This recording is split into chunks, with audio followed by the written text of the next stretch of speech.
Good afternoon. My name is Owen McDonough, Senior Science Advisor to the Assistant Administrator for EPA's Office of Water.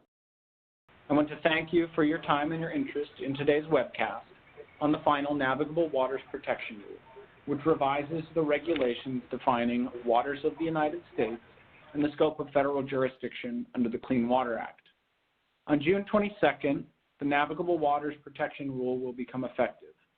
The rule provides a straightforward definition of waters of the United States that will protect the nation's navigable waters and provide increased regulatory certainty. The EPA and the Department of the Army are hosting this series of webcasts to highlight key elements of the final rule and how it will be implemented. Today's session will be an overview of the NWPR and will include a discussion of how various Clean Water Act programs may be affected. The webcast is being recorded and will be hosted on the agency's websites for later access.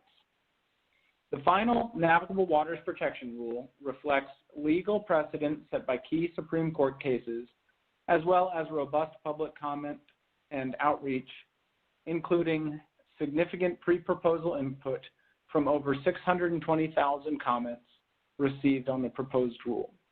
The agencies have streamlined the definition of WOTUS to include 4 clear categories of jurisdictional waters, provide specific exclusions for many water features that traditionally have not been federally regulated, and define terms in the regulatory text that have never been defined before. The Navigable Waters Protection Rule protects the environment while respecting states, localities, tribes, and private property owners. It clearly delineates where federal regulations apply and gives state and local authorities more flexibility to determine how best to manage waters within their borders. I'm pleased to note that EPA has worked side by side with our partners at the Department of the Army throughout this entire 2-step rulemaking process. Matt Wilson, Regulatory Program Manager for the U.S. Army Corps of Engineers, is also on the line to answer questions following this presentation. I'll now turn the meeting over to Ms. Stacey Jensen, Assistant for Regulatory and Tribal Affairs for Army Civil Works, and Ms. Mindy Eisenberg, Associate Director of the Oceans, Wetlands, and Communities Division at EPA's Office of Water, to walk through the provisions of the final rule.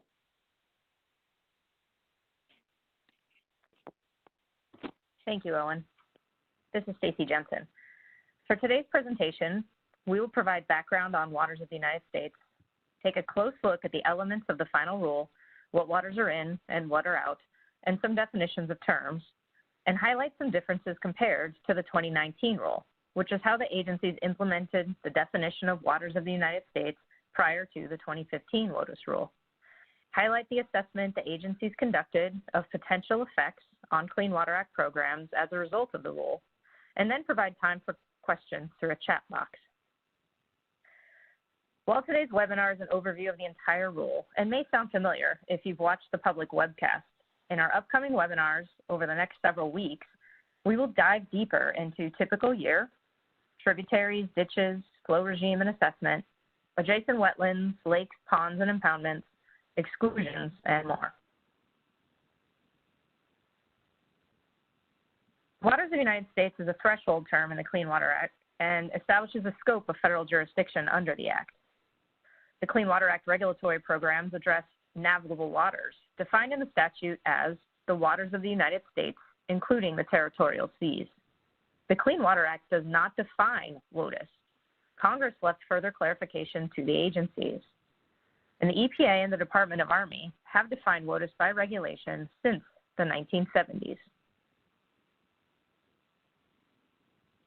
The agencies have streamlined and clarified those waters that are waters of the United States and those that are not through the 4 categories of jurisdictional waters and 12 categories of excluded waters and features. Many of the exclusions that the agencies have codified now were highlighted in the preambles of the agency's 1980s regulations. And where that was the case, these waters are generally not found to be jurisdictional under the 2019 rule. Specifying these exclusions in regulation rather than in preamble provides greater predictability and consistency. In the final rule, the agencies have combined into one category, the territorial seas and traditional navigable waters. The final rule does not contain a standalone category of interstate waters. Those waters crossing state boundaries must meet the conditions of one of the 4 categories of jurisdictional waters to be waters of the United States. Unlike the 2019 rule as implemented, this final rule does not require the agencies to conduct a significant nexus analysis to determine the jurisdiction of certain waters and wetlands. Rather, we will assess waters based on the conditions described in the 4 categories. The agencies have created a new category of standing water bodies by combining the historic category of impoundments with lakes and ponds as they function similarly on the landscape. Finally, the agencies have provided several new definitions, including for tributaries, adjacent wetlands, and ditches. For the territorial seas and traditional navigable waters category, the agencies have not made any changes to the definition of territorial seas or to the definition of traditional navigable waters in the final rule, and have combined these 2 types of waters for simplicity. These are the foundational waters, such as the Great Lakes, the Mississippi River, and the federal government's authority to regulate them is grounded in the authority to regulate interstate commerce under the Commerce Clause of the Constitution. The following 3 categories of waters of the U.S. all tie back to these A1 waters for determining their status as waters of the United States. And you will hear us refer back to contributing surface water flow to TNWs and the territorial seas. The second category of jurisdictional waters is tributaries, and the definition is on this slide, which I will leave for you to read.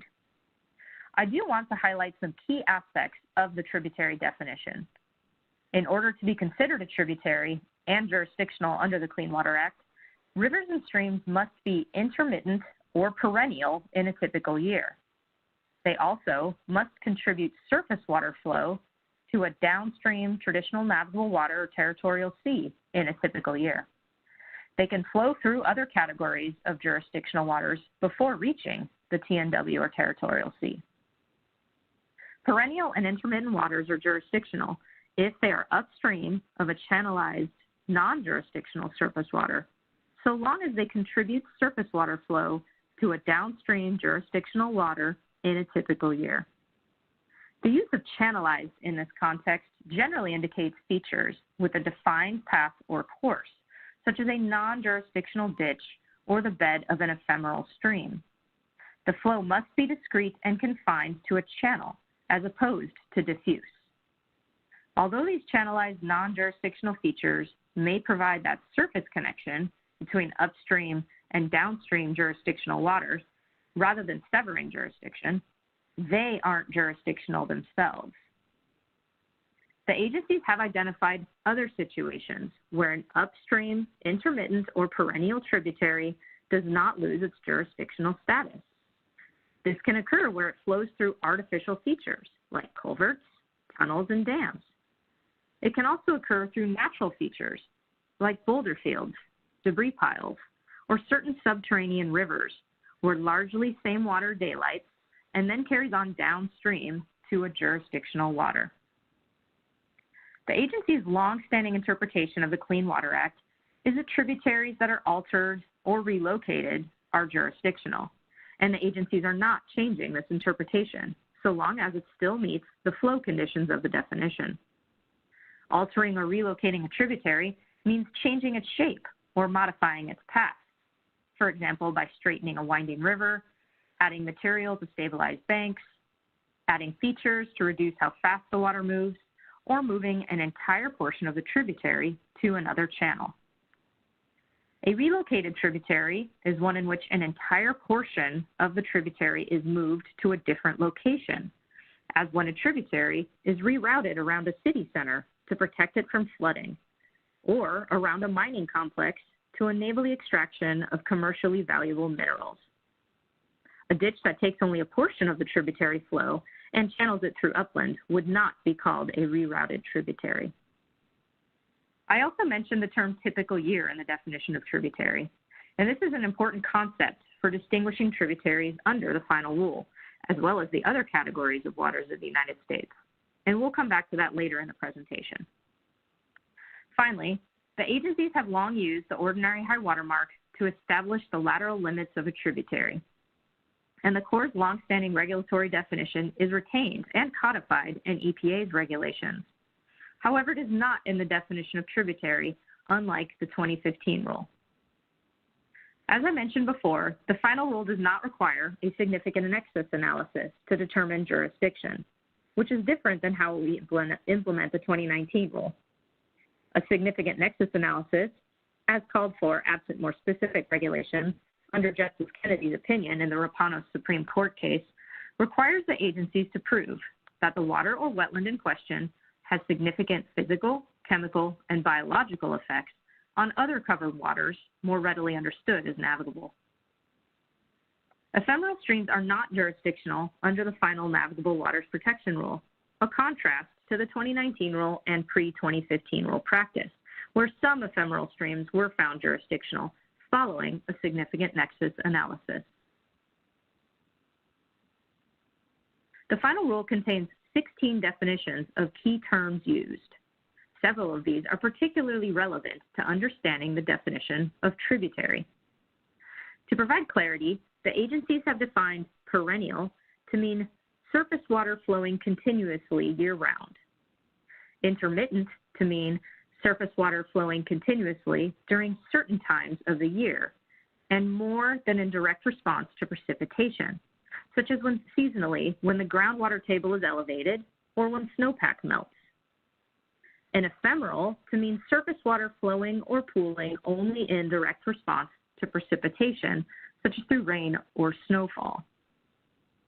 The use of the term indirect response to precipitation in the definition of intermittent and ephemeral in the final rule is intended to distinguish between surface flow solely caused by individual precipitation events, including multiple individual back-to-back storms, and continuous flow resulting, for example, from weeks or months-long accumulation of precipitation in the form of snowpack that melts slowly over time, or an elevated groundwater table that provides base flow to the channel bed. The agencies are also clarifying the difference between snowpack melt and snowfall to distinguish between intermittent and ephemeral waters. Snowpack means layers of snow that accumulate over extended periods of time in certain geographic regions or at high elevation, such as in northern climes or mountainous regions. To clarify, the final rule does not mandate groundwater input as part of the definition of perennial or intermittent, which the agencies determined would too narrowly limit Clean Water Act jurisdiction over waters that provide sufficient surface water flow to traditional navigable waters in a typical year. For example, perennial or intermittent flow in certain mountain streams may result primarily from melting snowpack and not from groundwater contributions to the channel. Similarly, effluent-dependent streams may meet the definition of tributary as long as they are perennial or intermittent and contribute surface water flow to a traditional navigable water or territorial sea in a typical year. On this slide is the definition of typical year in the final rule. Typical year appears in the definition of tributary, but is present throughout the categories of jurisdictional waters. And we do want to remind everyone our webinar next week will focus in more depth on typical year, its application in the rule, and tools and data for determining typical year. The typical year is a key concept for establishing jurisdiction based on surface water flow between a relatively permanent body of water, i.e. a perennial or intermittent surface water channel, a standing body of open water, and traditional navigable waters, and between wetlands and other jurisdictional waters. Ultimately, the goal of this concept is to ensure that when a water is being evaluated, the hydrologic flows and surface water connections necessary to establish jurisdiction are characterized based on normal climatic conditions, and that it isn't found to be jurisdictional because it is assessed under unusually wet conditions, or it isn't found non-jurisdictional because it is assessed under unusually dry conditions. This is particularly important in distinguishing between ephemeral and intermittent streams and for inundation by flooding. The agencies recognize the great variation across the country in precipitation and other climatic variables like evapotranspiration, length of seasons, and changing conditions over time. So this concept allows for regionalization and variability within a national definition and helps determine what are essentially normal conditions for the specific aquatic resource. And we will rely on a rolling 30-year period of data, which is included in the definition. Though not explicitly defined in previous regulations, the application of the typical year concept to characterize surface flow is inherent in existing agency practice, including the Rapanos guidance and in wetland delineations. The Wetland Delineation Manual provides guidance on conducting wetland delineations during times that are wetter or drier than normal. For example, wetland delineation guidance suggests determining whether precipitation was wetter or drier than normal prior to the site visit by comparing actual rainfall in the current month and previous 2 to 3 months to normal ranges of precipitation for each of those months using NRCS WETS tables, which are based on 30 years of data. The Wetland Delineation Manual also provides guidance on conducting wetland delineations during times of drought by comparing total annual rainfall to the normal range of annual rainfall from the past 30 years using the WETS tables, or by examining trends in drought indices, such as the Palmer Drought Severity Index. The agencies created a jurisdictional category for standing bodies of open waters that are not themselves traditional navigable waters. This is the lakes and ponds and impoundments of jurisdictional waters category, and the definition is here on the slide for you to read. This category is similar to the tributary category. Lakes, ponds, and impoundments of jurisdictional waters must contribute surface water flow to a traditional navigable water or territorial sea in a typical year. And lakes, ponds, and impoundments are jurisdictional if they are upstream of a channelized, non-jurisdictional feature, such as an ephemeral stream or non-jurisdictional ditch, or certain other excluded waters, as long as they contribute surface water flow to a downstream jurisdictional water in a typical year. In addition, lakes, ponds, and impoundments of jurisdictional waters are jurisdictional if they contribute surface water flow through artificial features or through certain natural features to a downstream jurisdictional water in a typical year. A contribution of surface water may occur through pumps, through or over a levee, floodgates, reservoir releases, or other mechanisms. And the agencies do not distinguish between natural and artificially manipulated surface water flow that connects a lake, pond, or impoundment with another water of the United States in a typical year. The key is that they contribute surface water flow to a jurisdictional water in a typical year. I also want to point out that a lake, pond, or impoundment of a jurisdictional water may be found to be jurisdictional under the final rule where it is inundated by flooding from a territorial sea, TNW, tributary, or other jurisdictional lake, pond, or impoundment. This scenario may occur, for example, with certain oxbow lakes. The agencies do not mandate in the final rule text the frequency, duration, or volume of the inundation, recognizing that variation occurs across the country, just that it occurs in a typical year as opposed to flooding that occurs only on a 50 or 100-year basis, for example. The agencies are continuing to treat certain lakes and ponds as part of the tributary network.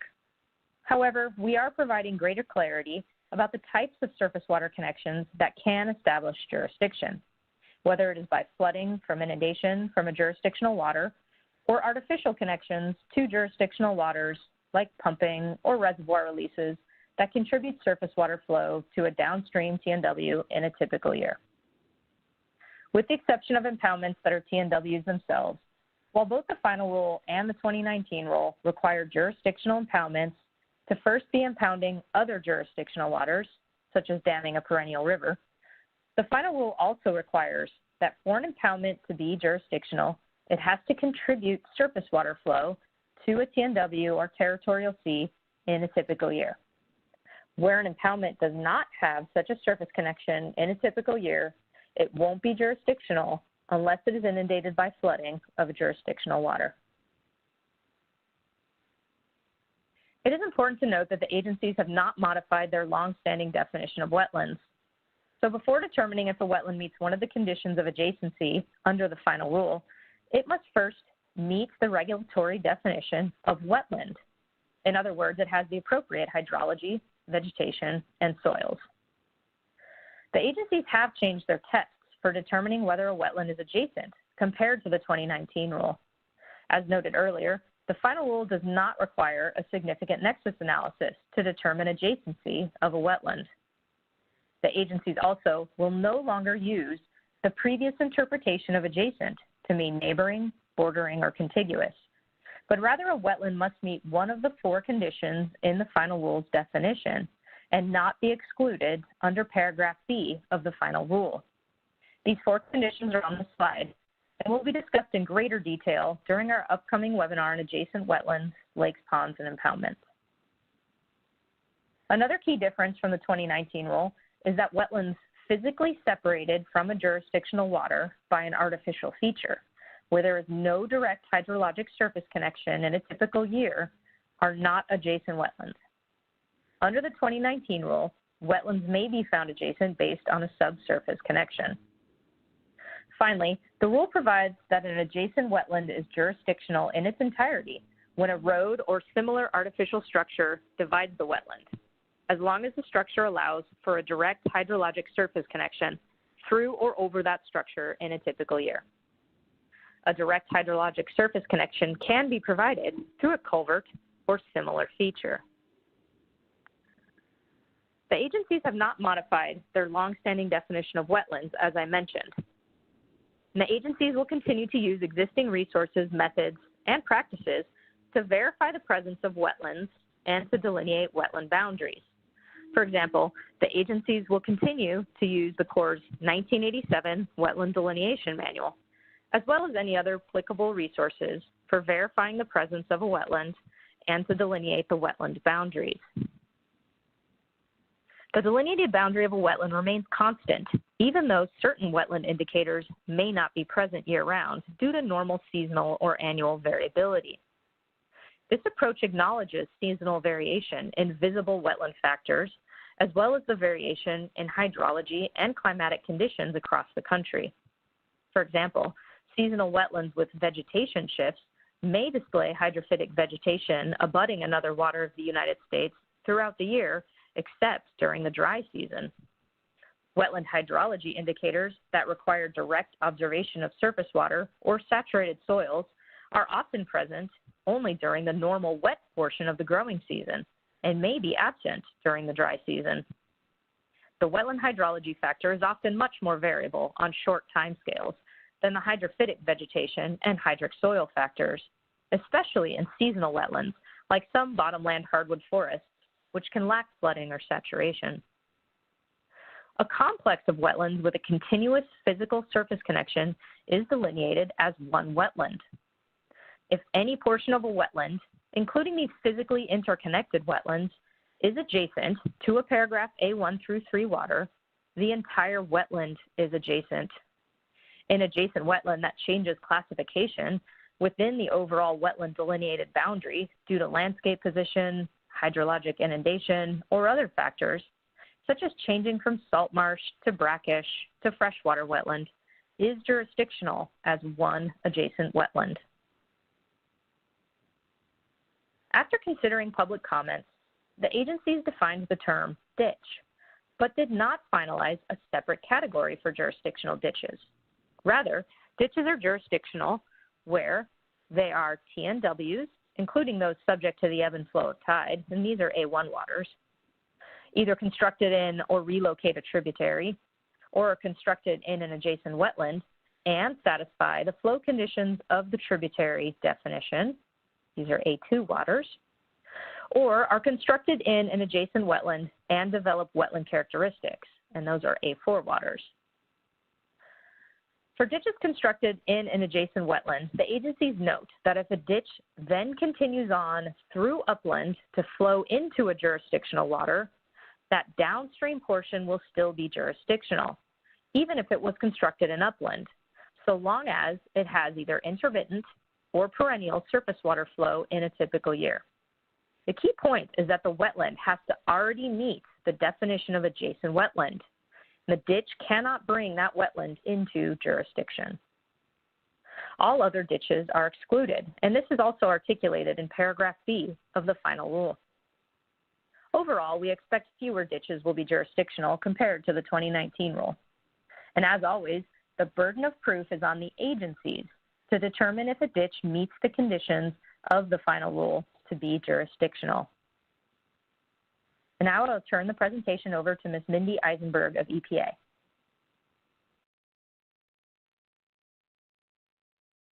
To complement the 4 categories of waters of the United States, the agencies are also codifying 12 exclusions from the definition and regulation under the Clean Water Act.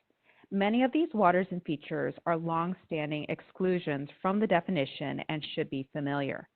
The agencies attempted to balance a list of excluded features that are familiar, like waste treatment systems, with not wanting to include an exhaustive list that could create confusion if a feature is not listed. In the final rule, paragraph A lays out jurisdictional waters, and paragraph B lists these excluded waters and features as non-jurisdictional waters. The exclusion under B1 simply clarifies that if a water does not meet the conditions of paragraph A1 through 4 waters, then it is not a water of the United States. And unless articulated in the exclusion, a water meeting the conditions under paragraph A is excluded if it meets the conditions of paragraph B2 through 12.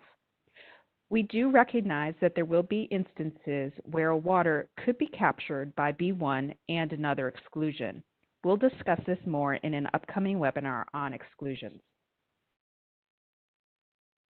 I wanted to highlight 2 exclusions where the agencies have made changes compared to the prior regulations. The first is prior converted cropland, and the definition is presented on this slide. The key change from proposal is that while we have retained the abandonment principle to determine when an area is no longer prior converted cropland, the preamble does now contain additional discussion about activities that constitute agricultural purposes, such as haying and grazing, as well as conservation practices and other actions for or in support of agricultural purposes. EPA and the Army and NRCS are currently working on a coordination memorandum related to prior converted cropland and other coordination on wetland issues. For the first time in regulatory text, the agencies are defining waste treatment systems to provide for clarity of what it comprises. We also discuss in the preamble that the exclusion applies only to waste treatment systems constructed in accordance with the requirements of the Clean Water Act and to all waste treatment systems constructed prior to the 1972 Clean Water Act amendments. If the system is abandoned or otherwise ceases to serve the treatment function for which it was designed, it would not continue to qualify for this exclusion. Many of the exclusions refer to upland, which the agencies have defined in the final rule. In addition, the agencies are clarifying that where a feature is constructed or excavated in a non-jurisdictional water, as opposed to upland, it is excluded. So, for example, an artificial pond constructed in a non-adjacent wetland is excluded. Where an exclusion is for a feature constructed or excavated in upland or in non-jurisdictional waters, the feature must be created wholly in upland or in non-jurisdictional waters. Features partially constructed in upland or non-jurisdictional waters could potentially meet the definition of waters of the United States. However, the mere interface between the excluded feature constructed wholly in upland and a water of the U.S. would not make that feature jurisdictional. For example, a non-jurisdictional ditch that connects to a tributary is not rendered jurisdictional just because it connects to it. As discussed earlier, there are certain excluded waters that may provide for a surface water connection between an upstream jurisdictional water and a downstream jurisdictional water in a typical year. These include certain waste treatment systems, stormwater control features, ditches, and channelized ephemeral features. The use of channelized in this context generally indicates features with a defined path or course, such as a ditch or the bed of an ephemeral stream. The flow must be channelized in the sense of being discrete and confined to a channel as opposed to diffuse, non-channelized flow. Now that we have covered what is in the regulation, we'll turn to how the rule may affect the Clean Water Act programs that the agency, states, and tribes implement. In the resource and programmatic assessment for the rule, we evaluated the following Clean Water Act programs to consider how a change in the definition of waters in the United States could affect these programs. If you are interested, I encourage you to read the supporting analyses, including Appendix A that presents the agency's research regarding state implementation of Clean Water Act programs, definitions of state waters, the scope of state jurisdiction, and additional information on state-level regulations and/or policies that affect waters of the state. Appendix B presents information the agencies collected on tribal laws and programs.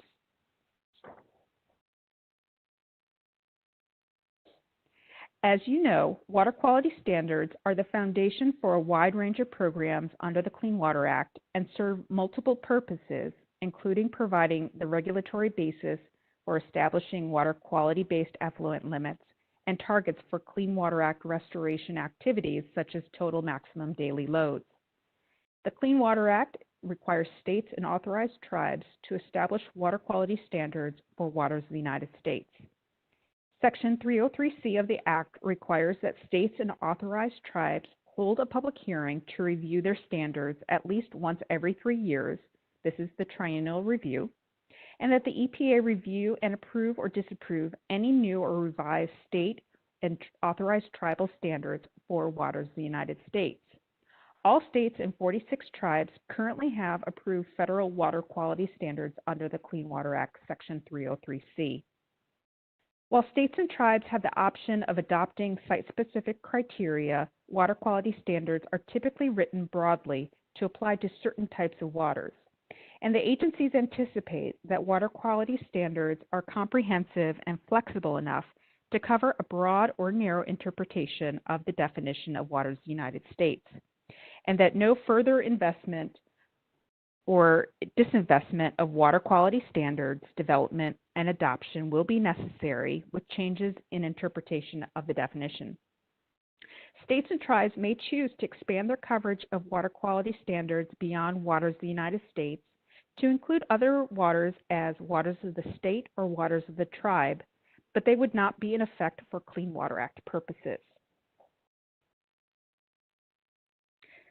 Clean Water Act Section 303D requires that states and authorized tribes identify waters within their boundaries for which applicable water quality standards are not being achieved through existing controls and permitting requirements. This is referred to as the 303D list or the list of impaired waters. For waters identified on a 303D list, states must establish TMDLs for all pollutants preventing or expected to prevent attainment of water quality standards, which allocates pollutant loads to both point and non-point sources. In the resource and programmatic assessment for the rule, the agencies noted that changes in Clean Water Act jurisdiction could potentially affect 303D programs by changing the total number of waters, stream miles, or acres of waters covered under the scope of Clean Water Act Section 303D and the number of TMDLs developed under the Act. For example, some states or tribes may not assess non-jurisdictional waters and may identify fewer waters as impaired and therefore develop fewer TMDLs. States may continue to apply their own state law-based programs to identify and restore impaired waters, although this activity would not be required under the Clean Water Act for waters that are not jurisdictional under the final rule. In the resource and programmatic assessment, the agencies looked at how the final rule could affect the Section 311 program and the Oil Spill Liability Trust Fund. Clean Water Act Section 311 and the Oil Pollution Act of 1990 authorized the Oil Spill Liability Trust Fund to reimburse costs of assessing and responding to oil spills to navigable waters of the United States, or adjoining shorelines. The Oil Spill Liability Trust Fund is used for costs not directly paid by the responsible party, as well as for costs to respond to mystery spills for which the source has not been identified. In order to access the Oil Spill Liability Trust Fund, there must be a discharge or substantial threat of discharge into or on navigable waters of the United States or adjoining shorelines. If a water is not jurisdictional, costs incurred by states or tribes to clean up the spill and costs related to business impacts associated with spills into that water might not be reimbursed by the Oil Spill Liability Trust Fund. All states have some form of mechanism for oil spill cleanup reimbursement from responsible parties, which may allow them to alleviate potential financial burden from state cleanup of oil spills to non-jurisdictional waters. However, the statutes allowing for these measures vary greatly. The EPA's Spill Prevention, Control, and Countermeasure Rule establishes spill prevention procedures, methods, and equipment requirements for facilities with oil storage capacity that meet certain threshold criteria. Facilities that meet certain threshold criteria and that have a reasonable expectation of an oil discharge to navigable waters of the United States or adjoining shorelines are required to prepare and implement spill prevention, control, and countermeasure plans. If waters that could be affected by an oil spill from the facility would no longer be jurisdictional under the final rule, federal spill prevention and preparedness plans may no longer be required. The same may also be true of the facility response planning requirements. Facility owners or operators would still need to evaluate whether there is a reasonable expectation of an oil discharge reaching waters subject to Clean Water Act jurisdiction in the immediate proximity to the facility. After accounting for potential conveyance of spilled oil over land or through non-jurisdictional features, such as non-jurisdictional ditches or certain stormwater conveyance systems. Another area the agencies looked at was Section 401 of the Clean Water Act. Under Section 401, a federal agency may not issue a license or permit to conduct any activity that may result in any discharge into waters of the United States, unless the state or authorized tribe where the discharge would originate either issues a Section 401 water quality certification finding compliance with existing water quality requirements, conditions the certification, denies certification, or waives certification. The revised definition of waters of the United States will affect where federal permits and licenses are required, such as a Section 404 permit not being required for a newly non-jurisdictional water. As a result, the applicability of Section 401 will likewise be affected. If the permit is issued by a state or tribe through an authorized Clean Water Act program, it is not considered federal for purposes of Section 401. States and tribes may continue to apply state and tribal law and water quality standards to such waters as authorized and applicable. Pursuant to Executive Order 13868, Promoting Energy Infrastructure and Economic Growth, EPA has finalized a rule to update the Section 401 regulations to modernize and improve the water quality certification process to be consistent with the plain language of the Clean Water Act. Section 402 of the Clean Water Act provides that an NPDES permit is required for the discharge of pollutants from any point source to a water of the United States. NPDES permits typically include effluent limitations that restrict the type and amount of specific pollutants that can be discharged to waters of the United States, as well as requirements for monitoring and reporting. Permits may include water quality-based effluent limitations for any pollutant that has the reasonable potential to cause or contribute to an excursion above a state water quality standard, which are developed to protect water quality by ensuring that water quality standards are met in the receiving water and may be based on an applicable waste load allocation of a TMDL. Because fewer waters are federally regulated under this rule relative to the prior regulations, the agencies anticipate that the regulated public might need to prepare fewer Section 402 permit applications. However, existing NPDES permits may still be required even if an existing jurisdictional water, such as an ephemeral stream found to have a significant nexus to a downstream traditional navigable water, is not jurisdictional under the final rule. This is because Section 402 of the Clean Water Act provides that an NPDES permit is required for the discharge of pollutants from any point source to a water of the U.S. If a pollutant is conveyed through an ephemeral stream to a jurisdictional water, an NPDES permit may still be required. The agencies acknowledge that some existing permits may need to be modified if there is a change in jurisdiction. Any changes to permit conditions would be subject to anti-backsliding and anti-degradation requirements. Dischargers obtain an NPDES permit from either EPA or a state authorized to administer its own NPDES program. State programs can be broader in scope or more stringent than the federal program. States may therefore impose their own requirements for discharges into features defined as non-jurisdictional under the final rule. However, where state programs have a broader scope than what is required for the federal program, the additional coverage is not considered part of the federally approved program. Many states issue their own discharge permits under state law that are not managed as part of an authorized NPDES program. Section 404 of the Clean Water Act requires a permit for discharges of dredged and/or fill material from a point source into a water of the United States unless the discharge is associated with an activity exempt from 404 permitting requirements under Clean Water Act Section 404F. The Corps manages the day-to-day administration of the Section 404 permitting program in all tribal lands and U.S. territories, as well as in all state waters but New Jersey and Michigan, except for waters the Corps has retained jurisdiction over.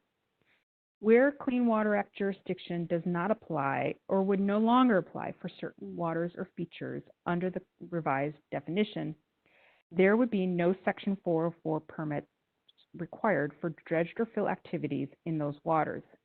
Because fewer waters and wetlands are federally regulated under this rule relative to previous regulations, the agencies anticipate that fewer Clean Water Act Section 404 permits will be issued by the Corps. The regulation of discharges of dredged and fill material into non-jurisdictional waters depends on state or tribal regulations that extend beyond the Clean Water Act, where such regulations exist. The agencies found through their analysis that 38 states, American Samoa, Guam, the Northern Mariana Islands, and the U.S. Virgin Islands have some form of dredged and fill permitting programs or similar regulatory mechanisms for state waters. Some of these state programs overlap with the Corps' dredge and fill permitting requirements under the Clean Water Act, while some address waters or activities that the Corps does not regulate. The final rule could also affect the waters of previously approved jurisdictional determinations issued under previous regulations, which constitute a final agency action pursuant to the agency's definition of waters of the United States at the time of issuance. As a matter of policy, Corps-approved jurisdictional determinations are generally valid for a period of 5 years from the date of issuance and remain valid until the expiration date unless new information warrants a revision. Preliminary jurisdictional determinations, however, are merely advisory in nature, make no legally binding determination of jurisdiction, and have no expiration date.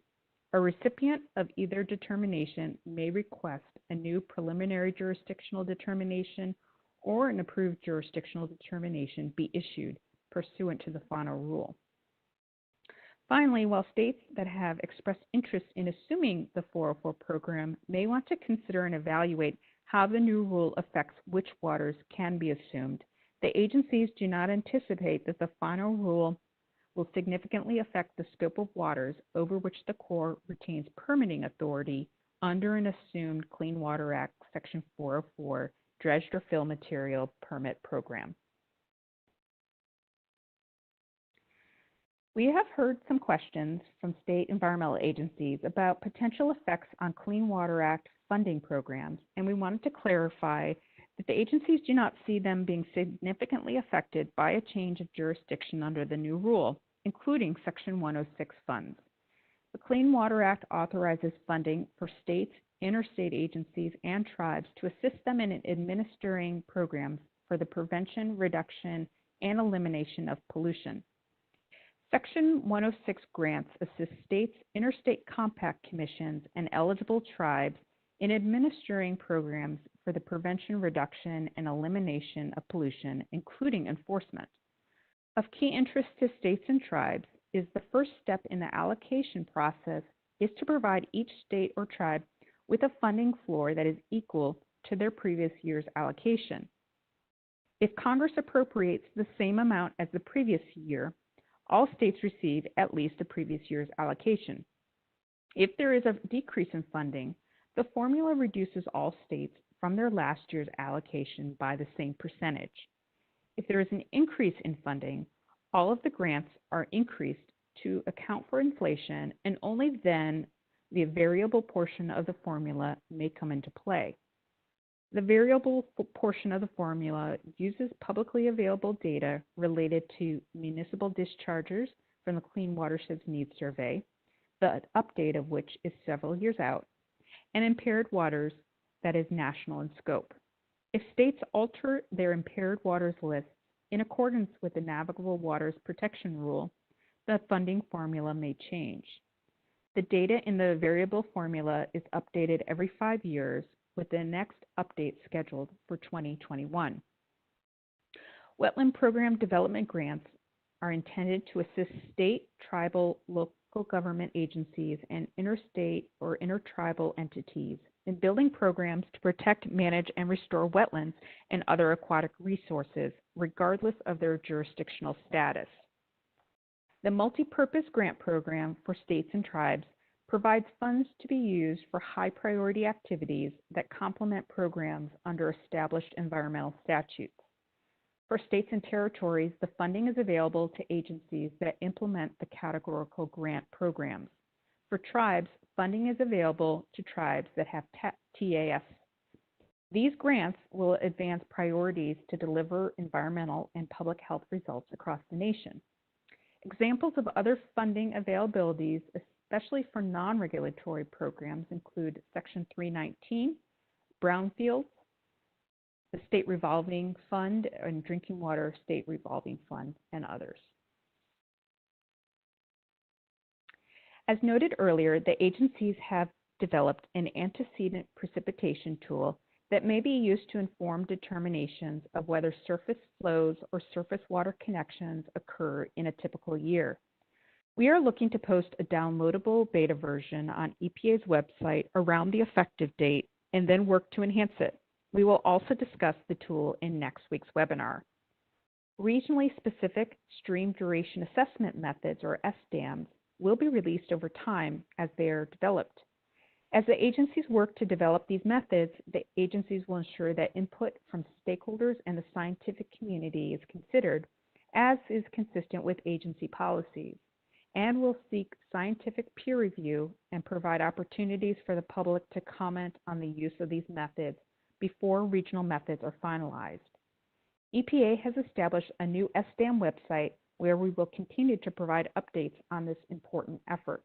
Additional tools that would facilitate implementation may be developed in the future. The agencies are working on several joint memoranda to facilitate implementation of the final rule, and these will be posted on our websites in the near future.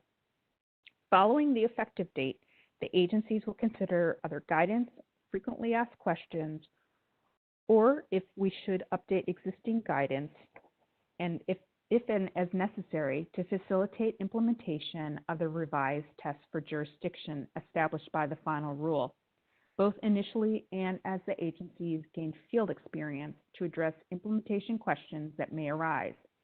Any such guidance will be developed in compliance with Executive Order 13891 and with any applicable public participation requirements. For more information about the two-step rulemaking process, the published Federal Register notice, the supporting analyses and fact sheets, I encourage you to visit EPA's website listed on this slide. A longer and recorded version of this presentation is available on our YouTube channel, and questions can be sent to either the EPA's or the Corps' email boxes.